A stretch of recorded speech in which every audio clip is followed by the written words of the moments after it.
वैद्यकीय शिक्षण विभागाचा कार्यभार मी पुन्हा स्वीकारल्यानंतर आज शेंडा पार्कमध्ये येऊन वैद्यकीय आपलं महाविद्यालय आहे त्याची पाहणी केली। त्याशिवाय छत्रपती प्रमिलाजी हॉस्पिटल याच्या दुरुस्तीसाठी जे आपण निधी दिला होता त्याचाही आढावा घेण्याचा मी आज प्रयत्न केलेला आहे। आता CPR हॉस्पिटल ही 1885ची ही जुनी इमारत आहे, हेरिटेज इमारत आहे आणि त्याला फार मोठ्या मर्यादा आलेल्या होत्या आणि त्याचं फार ड्रेनेज तुंबणं, रस्ते खराब झालेले होते, फार मोठी दुरावस्था झाली होती। त्यासाठी आपण 44 कोटीचा निधी मंजूर केलेला होता। एकूण 27 इमारती त्या आवारामध्ये आहेत, त्यापैकी आता 2 इमारती पूर्ण झालेल्या आहेत आणि आता राहिलेल्या इमारतींचं 7 इमारतींचं 25% काम पूर्ण झालेलं आहे। त्यामध्ये दुधगंगा ही इमारतीपैकी 8 जे वॉर्ड आहेत त्यापैकी 4 वॉर्ड पूर्ण झालेले आहेत। तुम्ही जाऊन बघितलं तर अतिशय चकाचक आता आपण जे प्रेझेंटेशन बघितलं त्यामध्ये अतिशय उत्कृष्ट काम त्यांनी केलेलं आहे। विधगंगा जी इमारत आहे त्याचं 20% काम झालेलं आहे। मेंटल इमारतीचं 75%, नर्सिंग हॉस्टेल 50%, बाह्य रुग्ण इमारत 30%, कृषी इमारतीचं 10% आणि HER इमारतीचं 10%। आता ही जी इमारतीचं काम सुरू आहे 7 ते मार्च 2025पर्यंत काम पूर्ण करण्याचं कंत्राटदारांनी आम्हाला सांगितले आणि अधिकाऱ्यांनी 10 इमारती या दिवाळीपूर्वी होणार आहेत। सब्जेक्ट टू त्यांना निधी दिल्याप्रमाणे निधी आपण दिला की तशा त्या इमारती पूर्ण करणार आहेत। त्यामुळं CPR त्याचा पूर्णपणानं चेहरा आणि मोहरा आपला बदललेला दिसेल आणि नवीनच एक हॉस्पिटल तयार झालेलं आपल्या लक्षामध्ये येईल।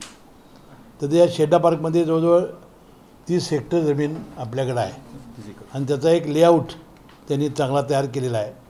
त्यामध्ये आपण 150 क्षमतेचं मुलीचं वसतिगृह, शवविच्छेदनगृह इमारत आणि व्याख्यान आणि परीक्षा कक्ष हे परवा अजितदादा पवारांच्या हस्ते लोकार्पण केलं होतं आणि प्रत्येक सोमवारी याचा वापरास सुरुवात होणार आहे। मी स्वतःच येऊन त्याची सुरुवात करणार आहे। त्याशिवाय या कॉम्प्लेक्समध्ये या रस्ते, त्यानंतर लँडस्केपिंग ही कामं मंजूर झालेली आहेत, त्याचंही काम मोठं झपाट्यानं सुरू आहे। त्याशिवाय यामध्ये 125 निवासी आणि 125 क्षमता आंतरवासिता डॉक्टर्स यांचे वसतिगृहाचं काम सुरू आहे। महिला वसतिगृहाचं काम चालू आहे।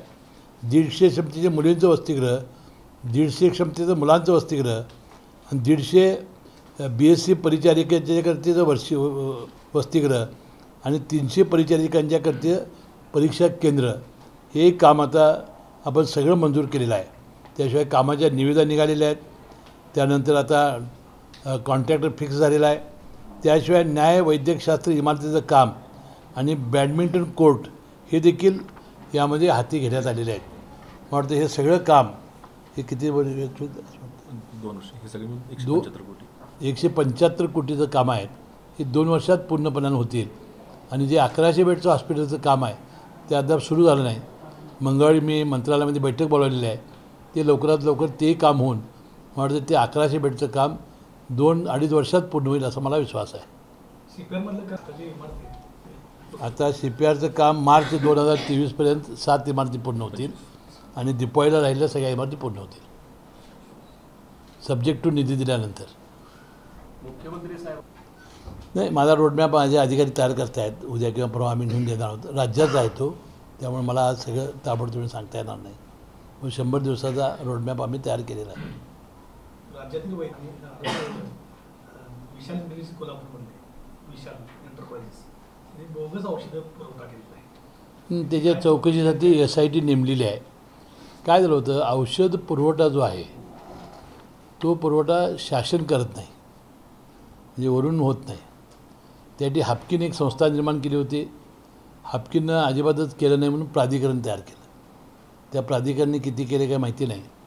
नंतर आपण आमच्या आणि सार्वजनिक आरोग्याचा काही निधी आम्ही डीनच्या लेवलला दिला की तुमचं तुम्ही टेंडर काढा, GM पोर्टलवर टाका किंवा तुम्ही ते करा आणि एक जिल्हा नियोजन मंडळाचा ते जिल्हाधिकारीच्या कमिटीखाली अधिकारी कमिटीचं आहे। तर या ठिकाणी मला वाटतं कोल्हापूरला झाले नाही सर, आपल्याकडे नाही। अजित CPR झाले, जिल्हा परिषदेमध्ये झाले. जिल्हा परिषद माहीत नाही, पण हे दोन झिथ्रोमायसिन आणि अमॉक्सिलिन आपल्याकडे नाही, विशाल एंटरप्राइजेस नाही आपल्याकडे. मी माहिती घेतली होती तर कोल्हापूरमध्ये काही अशी बनावट औषधाची काही खरेदी त्यांनी केलेली नाही. पण ही औषधाची जी खरेदी आहे ही पूर्णपणानं सेंट्रलला होत नाही. ते एक प्राधिकरण करतं, हापकीन करत होतं, आणि आता डींना अधिकार आम्ही दिले आहेत आणि जिल्हा नियोजन मंडळाचे अधिकारी जिल्हाधिकाऱ्यांना आहेत. एकीकडे तुम्ही त्याच्यावर मात्र काय कारवाई होत नाही, फक्त ब्लॅकलिस्टेड करून कॉन्ट्रॅक्टरला सोडलेला आहे. तो कॉन्ट्रॅक्टर ब्लॅकलिस्टेड झाला की दुसरी कंपनी काढतो, त्याच्यातनं खरेदी करतो. ज्या मुलांचं पत्र आहे की आम्ही दर करारपत्रच हे आमचं नाही आहे, बोगस दर करारपत्रकाच्या आधारे 25 कोटीहून अधिक खरेदी नाही, त्यामध्ये दोन प्रश्न होते. मी ह्याची चौकशी केली होती. एक, कुठल्या कंपनी नावामध्ये ब्लॅकलिस्ट केलेली, न्यूटन एक असेल. हां, न्यूटन काहीतरी त्याचं ब्लॅकलिस्ट केलं होतं. त्याला FDAनं त्याच्यावर केस गाठली होती आणि त्याला अटकही झाली होती. ते आता न्यायप्रविष्ट आहे. म्हणजे जे करायचं होतं शासनाने शेवटचं टोक त्यामध्ये गाठलेलं आहे. आता दुसरी जी कंपनी आहे की दरपत्रक तुम्ही म्हणताय, त्याची चौकशी सुरू आहे. मला वाटते त्याबद्दल आपण आयुक्तांच्या अधिकारी कमिटी नेमली होती, त्यांनी रिपोर्ट दिलेला आहे, त्याच्यावरही कारवाई होईल. पण थोडंसं याच्यात दिसतंय वरिष्ठ पातळीवर अभय नाही, कुठल्या जोपर्यंत मी आहे तोपर्यंत अभय नाही. पर्याय कुठले त्याला उपलब्ध होता का? मी आहे तोपर्यंत अभय नाही. ते कंपनी चेंज करून बदलून पुन्हाही केलं जाते. नाही, तो भाग वेगळा आहे. ती जी कंपनी जोपर्यंत बदलली किंवा काय केली, हे काय अधिकाऱ्यांच्या लेवलला लक्षात येणार नाही किंवा कुठल्याही पातळीवर लक्षात येणार नाही. आपण ऑर्डर दिलेला माल व्यवस्थित आलेला आहे का नाही, आपल्या नॉर्म प्रमाण आहे का नाही, एवढं बघण्याचं कमी आमचं आहे. साहेब, खोटं दरपत्र काढून 5 कोटीचा माल ज्यांनी पुरवला त्यांच्यावर गुन्हा दाखल व्हायला तो आता तो होईल की, तो आपण करणारच आहोत. आता त्या निवडणुका लागल्या होत्या, तो होणारच, 100% होणार. सर, ते कुठलं CVT आपला CPR काय जी कुठलं इमारत आहे, ते ऑलरेडी जुनी इमारत आहे. कुठं केलं आपण? देवरे साहेबाचं नाही, ते बरोबर आहे, त्यात काही असं काही नवीन नाही. जागा घेऊन विकत जागा 52 कोटीमध्ये कसलं कोटीची काम? इमारत होऊ शकते ना. नाही, त्याच्यामध्ये कसं आहे माहिती आहे का, 52 कोटी असते. की कशाचं ते CVT देवरे साहेब ते ऑपरेशनचं सर्जिकल नवीन केलं आपण? जुनंच आहे, 2023 नाही, पण आपण प्रशासकीय मान्यता वगैरे दिली. दिली सर. कामही सुरू झाले, 4 दिवसात कम्प्लीट होऊन जाईल त्यांचं काम. हां. त्याच्यामध्ये अद्ययावत यंत्रसामुग्री फार आहे, ते असं काही नाही की फक्त ते बांधकाम असेल वगैरे. आपल्याला मी सांगेन, डिटेल सांगतो त्याचं. पण 52 कोटी सर. 52 कोटी आहे 52 तेवढं. कोटी. आता एकेका इक्विपमेंटचे अद्ययावत जे आहे ना, ते फार किमती आहेत आणि चांगले इन्स्ट्रुमेंट आहेत ते. ते करत असताना जुनी मशिनरी किती देणार आणि कुणाला देणार आहे याच्यावर साहेब जरा लक्ष द्यावं लागणार. बऱ्याच चर्चा काय, हे त्यातला सगळ्यात महत्त्वाचा विषय आहे. ते आम्हाला सांगत चला तुम्ही काय असेल ते. अतिक्रमणं काढली जात नाहीत, गाड्या पुणे आणून महिने किती वर्ष अतिक्रमण आहे, तर दरवेळेला वाढच होते. तिथं दादागिरी संघटनांची वाढलेली आहे आणि बाहेरच्या लोकांची दादागिरी मग वाढली. हे डीनने म्हणून काढली पाहिजे ना. अतिक्रमण आम्ही काढून टाकतो. गाड्या कोर्टात बाहेरच्या गेले होते, दोन महिने काढा ना. कोर्टाचा निकाल आलेला आहे आमच्या बाजूनं. ते अतिक्रमण आम्ही काढतो 2-3 दिवसात. तुम्ही 8 दिवसात काढा ते. येस.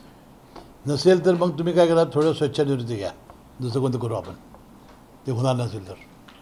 साहेब, आपण कॉलेजेस म्हणजे मेडिकल वर्गात तुमच्याकडे सांगावं. एक डेंटल कॉलेज राहिलेलं आहे आपल्याकडं. आता आपल्याकडं आता आपल्या कारकिर्दीला सुपर स्पेशालिटी झालं, कॅन्सर झालं, BHMS झालं शासकीय, BAMS झालं, योगा झालं, आता डेंटल राहिलं. डेंटल करू, 100% करू, 100% करू. पालकमंत्र्यांच्या नियुक्त्या कधी करत होती? 26 जानेवारीपूर्वी. जनतानं करायला लागला.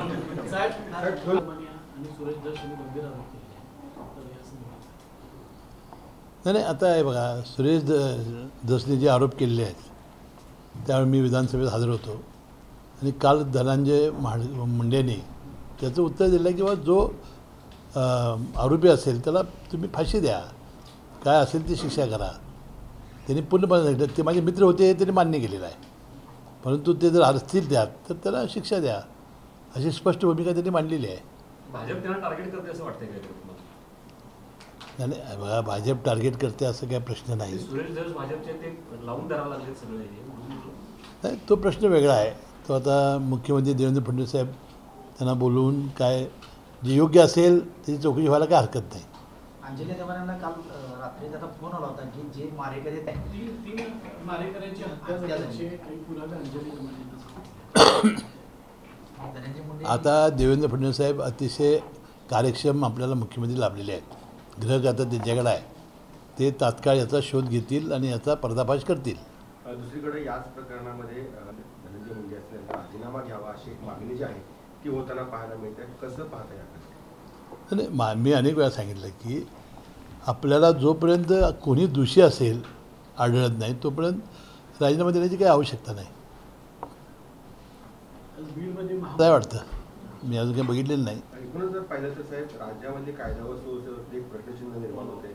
कुठं लहान मुलींवरती अपहरण असेल, बलात्कार असेल, अशा घटना आहेत त्या घडत आहेत. दुसरीकडे अशा सरपंचांच्या हत्येचं हल्ल्याचं प्रमाण जे आहे ते वाढतंय. कसं पाहता याकडे? एकूणच राज्यातली कायद्याची सुव्यवस्था जी आहे ती ढासळलेली आहे का? हे देवेंद्र फडणवीस साहेब आता कार्यक्षमपणाने हे काम करतील आणि मला वाटते कायदा सुव्यवस्थेबद्दल जे प्रश्न आता तुम्ही म्हणताय त्याप्रमाणे ते लवकरात लवकर त्याचा कठोर मुकाबला करतील.